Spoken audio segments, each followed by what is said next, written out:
Hey, good morning, everyone. It's so good to be with you again today. Pastor Chip is still on vacation. How many of you do that? Okay, a couple of you did. You know, it's been said that if a pastor is really a good pastor, he deserves 3 weeks of vacation.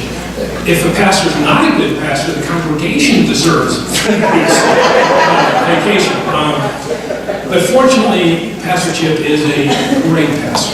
And I just don't understand why he has to go to Alabama in the middle of summertime for vacation. How many of you know what next Wednesday is? What? A couple of you. Okay. It's the 4th of July, or it's also called Independence Day. We're on the same page there. You know, I would like to take some time this morning and focus a little bit on this holiday. I think that it's a holiday that calls its citizens to remember and reflect on the history and the heritage of our country, and to understand and to reflect on the difficult decisions that our forefathers had to make when they decided to fight for our independence, to gain our freedom and our sovereignty as a nation. And then they had to construct some kind of documentation, guidelines that would determine how we are going to protect our country and govern our people. Now, I would guess that most of us can echo Lee Greenwood's song, "I'm proud to be an American." We truly do love our country. We appreciate all the sacrifices that have been made throughout the centuries to ensure our freedom and to ensure our way of life. Even though we know our country is not perfect, we have weekly mass shootings, we have drug addictions, blatant immorality, broken families, corrupt politicians, a divided Congress, we have immigration nightmares, we have a lack of civility and respect, and not to mention serious questions about the Denver Broncos' offensive line. But the bottom line is this: we do care about this country. And on the 4th of July, we naturally feel a sense of patriotism, and we proudly salute our flag that represents our country. But this raises an interesting question for those who are followers of Jesus Christ. You see, in Philippians chapter 3, verse 10, the Apostle Paul explains that our citizenship is not really on this earth. He says your citizenship is in heaven. That is your eternal home. Furthermore, in 1 Peter chapter 2, verse 11, Peter says that, don't you know that you are aliens? That you're just actually strangers in this world. You're just passing through. Jesus starts off the discussion in John chapter 15. He's speaking to his disciples, and he says, you are in this world, but you're not really of this world. Again, the concept is your home is truly in heaven. But the Bible also recognizes that there is another side to this issue. In Matthew chapter 22, verse 21, Jesus is questioned about paying taxes. Do you remember the story? He asks for a coin, and then he asks, whose picture is on this coin? And the response is, Caesar's. And then he makes a statement. He says, well, then you give to Caesar's what is Caesar, and you give to God what is God's. It's a reminder of the reality that while we are on this planet, we must be faithful, law-abiding citizens of this earthly home. In fact, Paul again encourages us in Romans chapter 13:1. He says, everyone must submit himself to the governing authorities, for there is no authority except that which God has established. So it seems to me the only conclusion that we can really draw is that Christians, followers of Jesus, who live on this planet, have a dual citizenship. Logically, it follows, therefore, that we have responsibilities to both of these kingdoms. Now, the problem is and I think many Christians throughout our nation have bought into this, is that we have been told you cannot mix the two kingdoms. Even though Jesus clearly taught that we are to pray, remember those words from the Lord's Prayer? Thy will be done on earth as it is in heaven. The meaning is that you got to pray and be an active part in helping God's will that is taking place in the heavenly realms take place in the earthly realm. You got to be a part of that process. And furthermore, in Matthew chapter 5, 13 and 14, Jesus explains to us that you are to be the salt of the earth. You're to be the light of the world. He is saying that you have got to be a part of this world and making an impact in this world. Now, you are not called to be the salt and the light of this sanctuary. You're not called to be the salt and the light of your Sunday school rooms. You're not called to be the salt and the light of the safe places. You're called to be the salt and the light of the world, out there where it's not really safe. But again, there is that prevailing notion that churches, you've got to separate your activities from the affairs of society. And you know, Christians, as long as you stay in your house of worship and you venture out only to feed the hungry and to care for the homeless, then it's all good. In other words, you're supposed to compartmentalize your lives.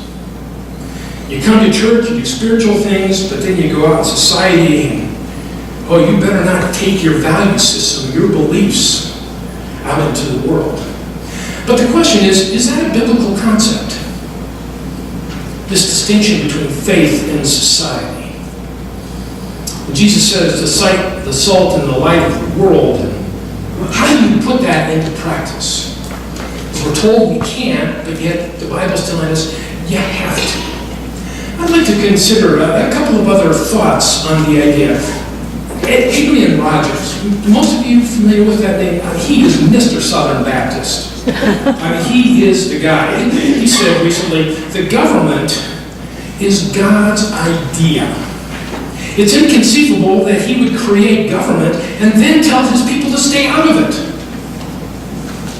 Consider the words of Charles Finney, 19th century evangelist, said this: politics are a part of a religion in such a country as this, and Christians must do their duty to the country as a part of their duty to God.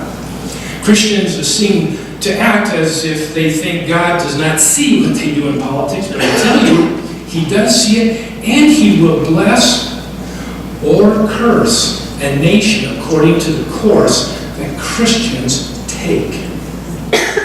Pretty strong words. Let's go back even further in time. John Jay. How many of you know who John Jay was? See, if you watch Jeopardy, you would know who John Jay is. His name always comes up in Jeopardy. However, his quote never comes up in shows like Jeopardy.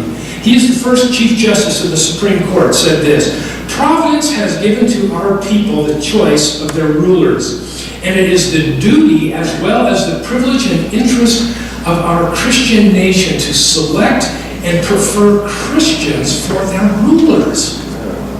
Can you possibly imagine anyone on the Supreme Court making a statement like that today? Impossible. Listen to the words from our sixth president, John Quincy Adams. He said, the greatest glory of the American Revolution was that it bound together one indissoluble bond, the principles of Christianity and the principles of civil government. Does that sound like these individuals believed in a concept of separation of church and state? Of course not. Christians, you stay in your churches, don't have any impact on the world? Of course not. It's not a biblical concept whatsoever. The First Amendment of our Constitution clearly states that as citizens of the United States, we have the freedom of religion, and you all knew that. That freedom allows us to express religion in all walks of life, not just in our churches. This, however, is not at all what we are being told today. The modern message is this: Not freedom of religion, but freedom from religion, and specifically Christianity. There's a huge difference between freedom of and freedom from.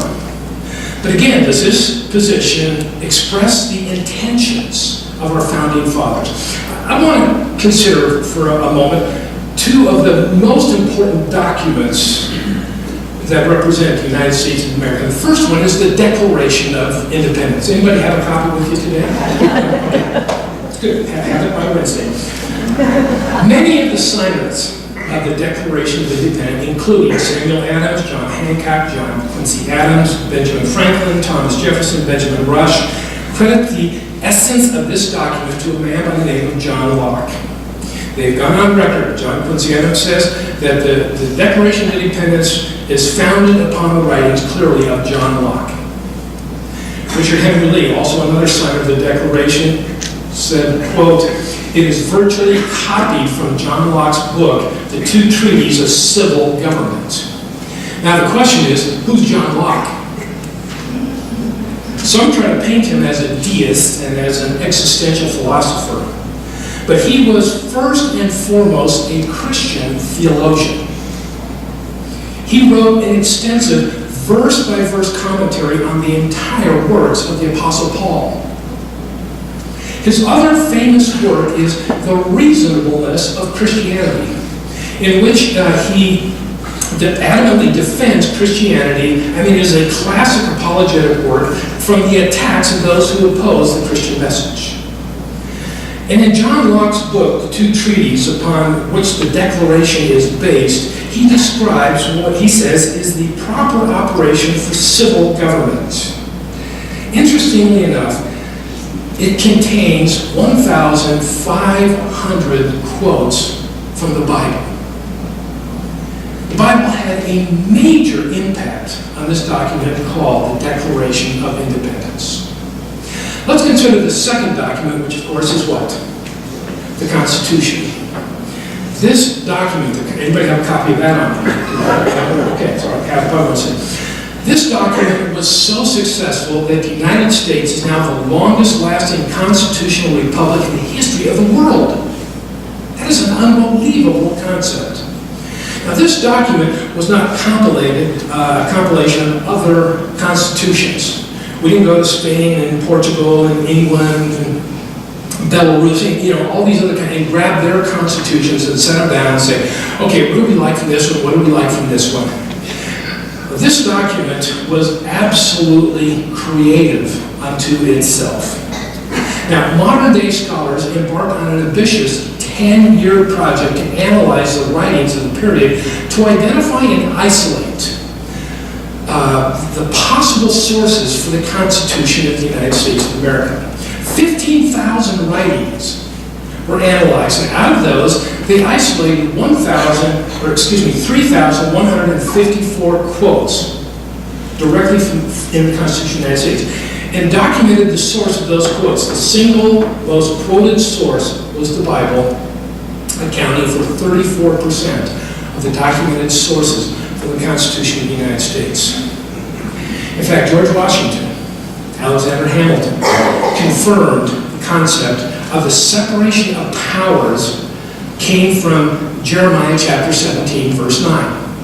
You all know Jeremiah 17:9, I'm sure. Okay, but for those that may not, or it slipped their memory, it just says this: the heart is deceitful above all things, beyond cure. Why is that a verse for the concept of separation of powers? Because they recognized it is not right to put all the power of a country with one person. Why? Because we are sinful. It would be foolish to put all of the authority under one individual. Therefore, they said it's got to be split up, and split up into three categories. The other ideas are found from Leviticus 19, Deuteronomy 17, Ezekiel 18, Isaiah 33, verse 22. Very interesting. It set forth specifically the three branches of government. Isaiah 33 says, "For the Lord God is our judge." The Lord God is our lawgiver, and the Lord God is our King. Interesting, isn't it? The judge, that would be the judiciary branch. The lawgivers, Congress. The king, the president. Ezra chapter 7, verse 24. Ever wondered why our church is tax exempt? It comes from Ezra chapter 7, 24. It sets out that idea. It says you can't tax a religious institution. Exodus chapter 18, verse 21. Great passage. This is when Moses was in crisis trying to lead the people out of Egypt. His father-in-law Jethro comes and says, "Hey, son, I got some advice for you. Listen, this is what you need to do. Because you're making yourself go nuts. You're going to have an aneurysm if you try to keep up this pace of settling everybody. So this is what you got to do. Select capable men from all people, men who fear God, trustworthy men who hate dishonest gain, and appoint them as officials over thousands, hundreds, fifties, and of tens." You remember those words? You see, that is the concept of what we call republicanism. It's the election of state, federal, and local officials. In fact, Noah Webster clearly said that this was the inspiration for Article 1, Section 8, Paragraph 8, comes directly from Exodus chapter 18, verse 21. Listen to this quote from John Adams. He was the second president of the United States. He said, "The general principles on which the fathers achieved independence were the general principles of Christianity. Now I will avow, I believe that these principles of Christianity are as eternal and as immutable as the existence and attributes of God." This is quite a statement, again, remember, from the second president of the United States. Now, not only do these two documents, the Declaration and the Constitution, testify to the Christian foundations of our government, most of the founding fathers themselves declared that America had its design based upon biblical principles. Elias Boudinot, who was the president during the Revelation, president of Congress, clearly identified Christianity as the basis of the nation of America. In addition, 1/2 of the 56 signers of the Declaration had the equivalent of a seminary education or were ordained ministers and theologians, and stated that the United States was indeed a Christian-based nation. In fact, the least of all the notable founding fathers, which would have been Thomas Jefferson and Benjamin Franklin, each quoted the Bible and wrote extensively about God's sovereignty over the United States. Listen to Ben Franklin. He spoke in 1787 at the Constitutional Convention. This is what he said. He said, "I have lived, sir, a long time, and the longer I live, the more convincing proofs I see of this truth that God governs in the affairs of men. We have been assured, except the Lord build the house, they labor in vain to build it." That was a direct quote out of Psalm 127. That God's got to build a house, and it helps if God builds a Senate too. But it's got to be all of God and His work. Listen to this report from the United States Congress, 1854. Quote, "Had the people during the Revolution had a suspicion of any attempt to war against Christianity, that revolution would have been strangled in its cradle. At the time of the adoption of the Constitution and the amendments, the universal sentiment was that Christianity should be encouraged, not as a denomination. In this age, there can be no substitute for Christianity. That was the religion of the founders of the Republic, and they expected it to remain the religion of their descendants. Even many U.S. presidents have declared Christianity as the basis of our nation. John Quincy Adams, Abe Lincoln, Woodrow Wilson, Zachary Taylor, Harry Truman, Andrew Jackson, William McKinley, Herbert Hoover, Teddy Roosevelt have all gone on record stating, this is a Christian nation, along with members of Congress and Supreme Court justices. In fact, if you were to go back 100 years before the American Revolution, you can clearly see the commitment to Christian values in the earliest forms of government. The intentions of the colonists were clearly, there's no doubt about that whatsoever. The New England Charter 1620, this is almost 400 years old, says the purpose of these colonies is to advance the enlargement of Christianity to the glory of God Almighty. I mean, it's almost the very first written record of why the United States exists. The Mayflower Compact, Governor William Bradford wrote, the Pilgrims landing, being brought safe to this land, they fell on their knees, and they blessed God of heaven.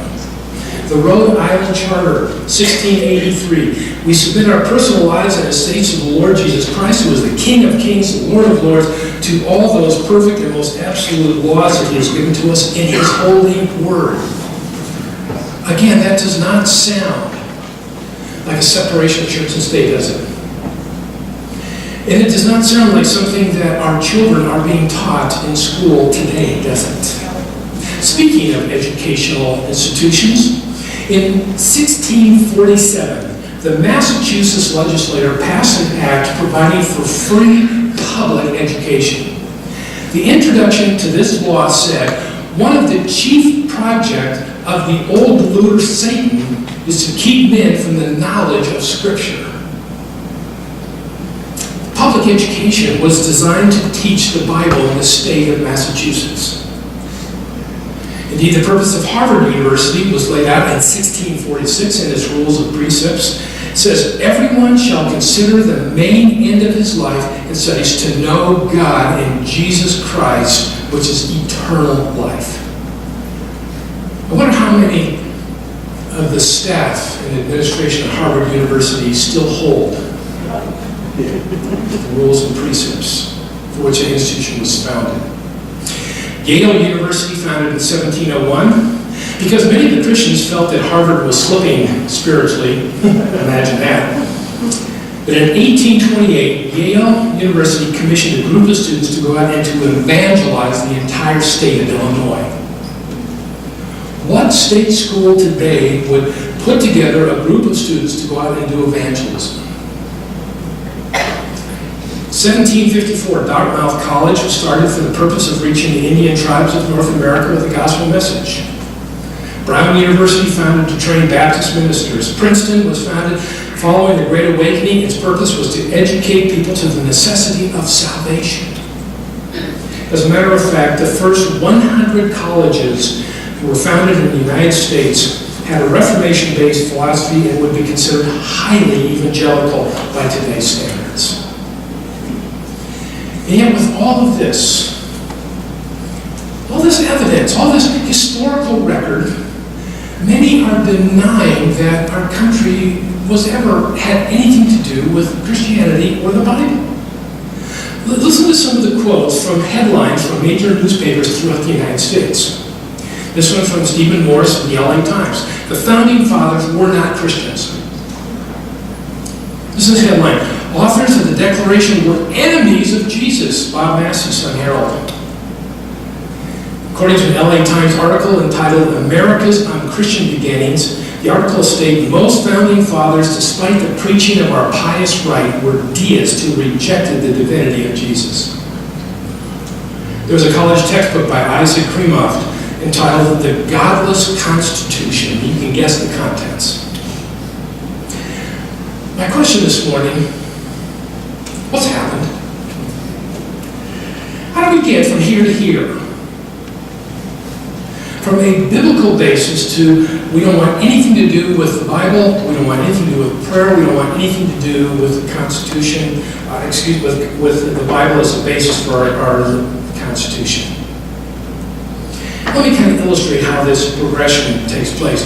William Samuel Johnson, one of the signers of the Constitution, in a speech given to the very first graduating class of Columbia University, immediately following the Revolutionary War, he said this, remember too that you are the redeemed of the Lord, that you are bought with a price, even the inestimable price of the precious blood of the Son of God. Acquaint yourselves with him, his word, and his holy ordinances. I mean, we can even pray at commencement exercises today for our young people. Now compare that statement that was made 250 years ago, to a statement that was made by the education dean at Columbia Teachers College, which is an offshoot of Columbia University. He said a number of years ago, if a child reaches the age of 6 and still believes in God, he should be considered mentally ill. It's turning out America's finest teachers today. Again, what has happened over the past 200 to 300 years in the United States?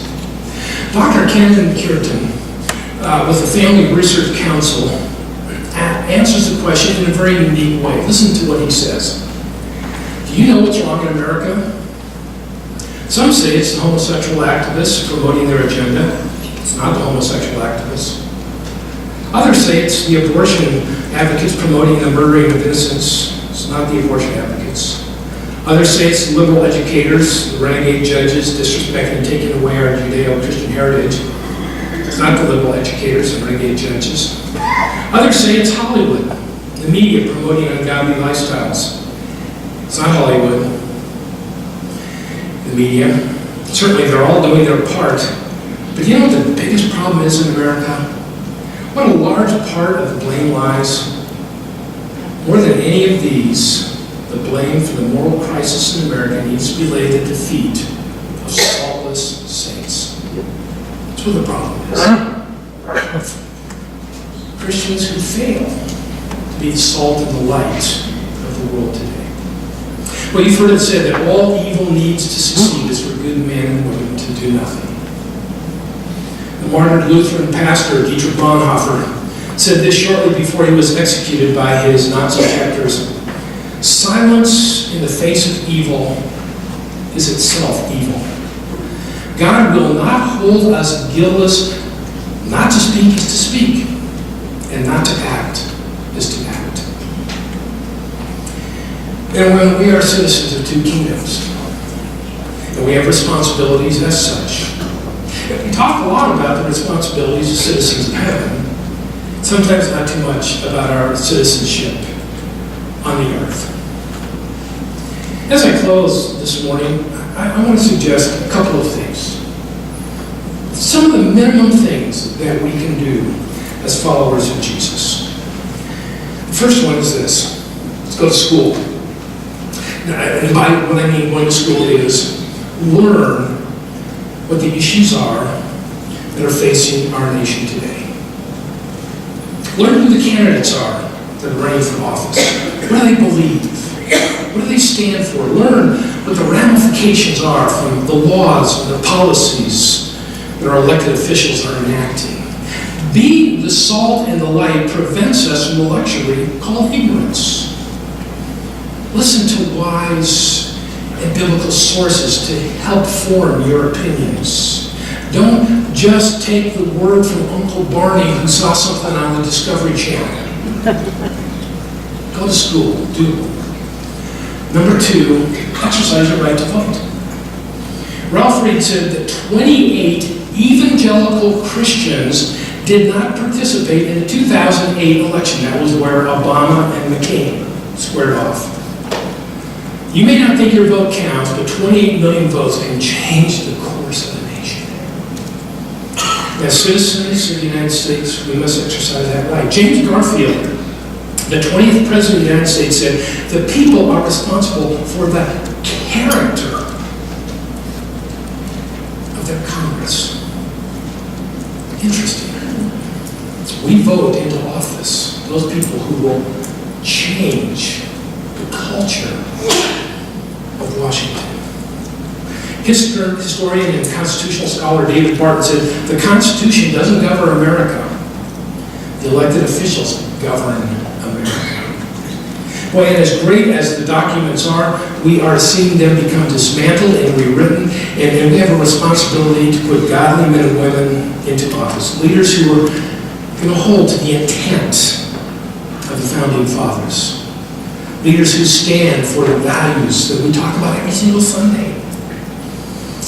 Proverbs 29 verse 2 says this: when the righteous are in authority, the people rejoice. But when the wicked rule, the people mourn. You know, we have to be kind of careful and sensitive to the fact that there are a lot of diverse political opinions, even in our church. But men and women, when the issues of morality are at stake, and when our freedom to worship the Lord is threatened, and when biblical truth is being challenged and mocked, it's a no-brainer. You got to talk about these things in a very candid manner. And we can't afford to be frightened by this imaginary concept known as separation of church and state. Yeah, no doubtedly, there might be some thinking, hey, this message, a little over the top, a little too far. But compare this message to some of the sermons that were preached 200 years ago. William Lind, who was the first chaplain in the House of Representatives and the president of Queens College, which is now called Rutgers University, preached this election sermon. It's actually an election sermon when Thomas Jefferson was running for office. And this is what he said: rather than be instrumental in the election of Mr. Jefferson, it would be more acceptable to God and beneficial to the interest of your country to throw away your vote. Let me further repeat, this single thing intended to show that he ought not to be honored and entrusted with the presidency of the United States. You got to think, hey, come on, Bill, tell us how you really feel. So number one, be informed. Number two, exercise your right to vote. Number three, pray. 1 Timothy chapter 2, verses 1 and 2. Paul says this to the young pastor. He urged them, first of all, that requests, prayers, intercessions, and thanksgiving be made for everyone, for kings and for all those in authority, that we may live peaceful, quiet lives in all godliness and in holiness. Clearly, as Christians, we can and should be united to pray for our nation and its elected officials. Perhaps now more than ever, we got to ask God for a movement of His Spirit across our nation. He would bring revival to our churches, that He would bring the gospel message to those who don't know Jesus as Lord and Savior. We have to thank God that He is indeed sovereign over the affairs of our country and of our world. Finally, that we would pray that godly men and women would be elected, who would represent biblical truth and the values that we hold so dearly. And that God would give them insight and clarity with regards to the issues that face our nation, the strength and the courage to be ambassadors for Jesus in every aspect of their life, not only professionally, but personally as well. You know, we just had an election last Tuesday. Did anybody know that? I believe you did. Wednesday, we're going to celebrate the birth of our nation. Today, we're gathered on Sunday morning to worship our Lord and Savior. Truly, we are citizens of two kingdoms, aren't we? And as such, we have very real responsibilities to each one. Let us be faithful to honor God both in this world and in